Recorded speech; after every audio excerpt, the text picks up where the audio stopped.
আমরা গতদিন ব্যাপনের হারের সূত্র শিখছি, তাই না? আজকে ব্যাপনের হার সংক্রান্ত কিছু ম্যাথ সলিউশন করব আমরা। এখানে বলা আছে সমচাপ ও তাপে। আমরা কিন্তু ব্যাপনের হারে বলছি স্থির তাপমাত্রা ও চাপ, স্থির তাপমাত্রা ও চাপ। ঠিক একই কথা। দেখো সম মানে কি? সমান। তার মানে স্থির। তার মানে কি? স্থির। স্থির তাপমাত্রা ও চাপে, তাপমাত্রাও স্থির, চাপও স্থির। হাইড্রোজেন গ্যাস আর CnH2 আণবিক সংকেত বিশিষ্ট একটি হাইড্রোকার্বনের তুলনায় 3√3 গুণ হারে ব্যতীত হয়। n এর মান নির্ণয় করতে বলছে। কিসের মান? n এর মান নির্ণয় করতে বলছে। এখন আণবিক ভর বের করার ক্ষেত্রে আমরা জানি যে হাইড্রোজেন যেমন আণবিক ভর যদি বের করি, হাইড্রোজেনের যতটা পরমাণু থাকবে পারমাণবিক ভর দ্বারা ওইটাকে গুণ করতে হবে, তাই না? তা আমরা লিখি হাইড্রোজেনের আণবিক ভর কত। তাহলে আমরা এখানে লিখলাম, সাইড নোটে করব নাকি সরাসরি করব? সাইড নোটে করি। দেখো এখানে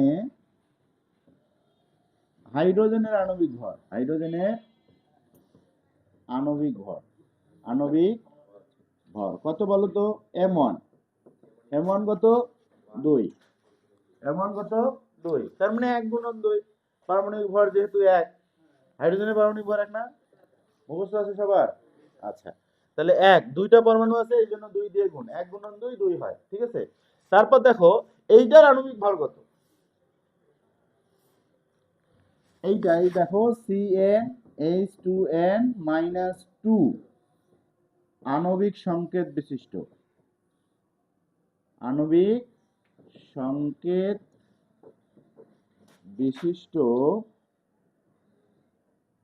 আণবিক সংকেত বিশিষ্ট যৌগের, যৌগের আণবিক ভর, আণবিক ভর বলো তো কত?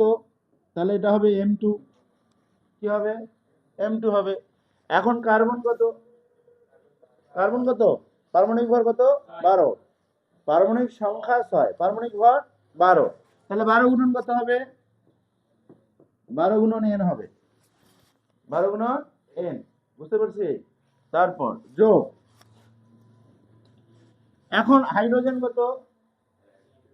হাইড্রোজেন 1।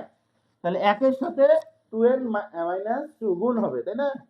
তাহলে 1 গুণন 2n-2, বুঝছি কিনা? দেখো তো, বুঝতে পারলাম? পারি নাই? আচ্ছা, এখানে কার্বন কত? কার্বনের পারমাণবিক ভর হচ্ছে 12, পারমাণবিক ভর 12। এইটা একটু লক্ষ্য রাখতে হবে। কার্বনের পারমাণবিক ভর কত? 12। তাহলে কার্বনের 12 দিলাম। আমরা জানি পরমাণুর সংখ্যা দিয়ে গুণ করতে হয়। যেমন এখানে পরমাণুর সংখ্যা ছিল, হাইড্রোজেনের কয়টা ছিল? 2, 2 দিয়ে গুণ করছি না? এখানে আছে কয়টা? nটা। তাহলে n দিয়ে গুণ দেবো। কি দিয়ে গুণ দেবো? n দিয়ে দিলাম, n দিয়ে গুণ। তারপর যোগ, পরের মৌলতে যাইতে হবে। পরের মৌল কি? হাইড্রোজেন। হাইড্রোজেনের পারমাণবিক ভর কত? 1। আর পরমাণুর সংখ্যা কত? 2n-2, 2n-2। তাহলে 2n-2 দিয়ে গুণ করবো। বুঝতে পারলাম কি? nটা ন্যাচারাল নাম্বার, স্বাভাবিক সংখ্যা। nটা কি? ন্যাচারাল নাম্বার বা স্বাভাবিক সংখ্যা।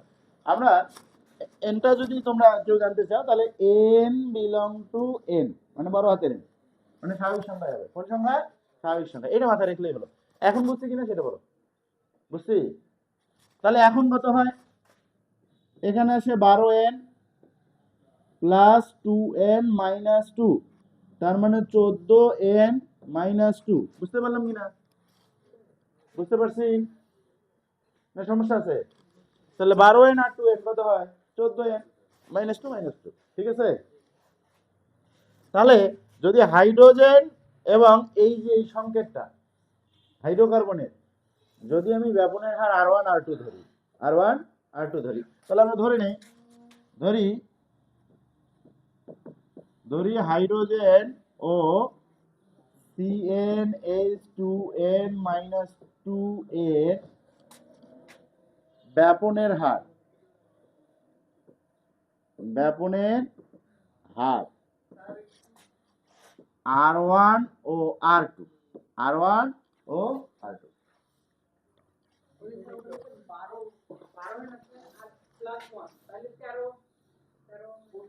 আগে গুণের কাজ করতে হয়, ভালো করে শোনো। হ্যাঁ কি আমার কথা শোনো, আগে আগে গুণের কাজ করতে হয়, গুণের কাজ করো। তাহলে 12 সাথে n গুণ করলে 12n, আর এই প্লাসের প্লাস, প্লাসে প্লাস, এই 1 দিয়ে এটাকে গুণ করো, কি হয় 2n মাইনাস 2, যা আছে তাই হবে, হবে কিনা? মনোযোগ দাও, মনোযোগ ভালো করলে তাহলে পড়াশোনায় ভালো করবে, বুঝছো এটা? তাহলে এইটা যদি হয় তাহলে আমরা জানি, সূত্র প্রয়োগ করো। আমরা জানি সূত্র কি বলো তো? আমরা জানি সূত্র কি, r1 বাই r2। তাহলে r1 by r2 is equal কত হবে,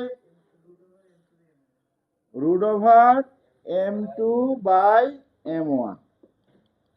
বুঝতে পারছি? আচ্ছা, ওখানে আরেকটা কথা বলা আছে যে হাইড্রোকার্বনের তুলনায় এত গুণ ভারী, এত গুণ ভারী, ঠিক আছে? তার মানে r1 বাই r2 এর মান, মানে r1 যদি 1 হয়, r1 যদি 1 হয় তাহলে ওইটা হবে 3√3, 3√3, মানে এত গুণ হারে ব্যাপিত হয়। আচ্ছা, হাইড্রোজেনের ব্যাপনের হার বেশি নাকি এইটার ব্যাপনের হার বেশি? এই গ্যাসটা আমরা বুঝতেই পারছি যে হাইড্রোজেনের ব্যাপনের হার বেশি। বলছে এত গুণ হারে ব্যাপিত হয়, তার মানে হাইড্রোকার্বনের তুলনায় এত গুণ হারে ব্যাপিত হয়। হাইড্রোকার্বনের যদি 1 হয়, অথবা যদি তুমি x ধরো, কি ধরো, x ধরো, তাহলে হবে 3√3x, 3√3x। বুঝতে পারলাম কিনা? মানে কার ব্যাপনের হার বেশি? হাইড্রোজেনের ব্যাপনের হার বেশি। তাহলে হাইড্রোজেনের থেকে এত গুণ বেশি হারে ব্যাপিত হয়, এত গুণ বেশি হারে ব্যাপিত হয়। তাহলে এই যে ব্যাপনের হারটা যেটা দেয়া আছে, এটাকে আমরা লিখতে পারি হাইড্রোজেনের জন্য 1, এইটা কত 3√3, আর2 মান কত 3√3। যা করি, ও আমি তো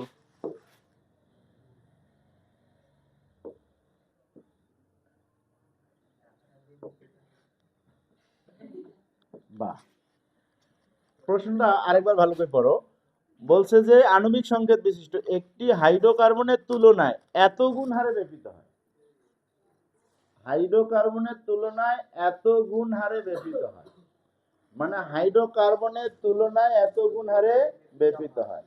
তার মানে কার ব্যাপনের হার বেশি? হাইড্রোজেনের ব্যাপনের হার বেশি, আর হাইড্রোকার্বনের ব্যাপনের হার কম। আমি কোনটাকে r1 ধরছি, কোনটাকে r2 ধরছি, সেইটা একটু মাথায় রাখতে হবে। হাইড্রোজেনকে r1 ধরছি নাকি হাইড্রোকার্বনকে r1 ধরছি?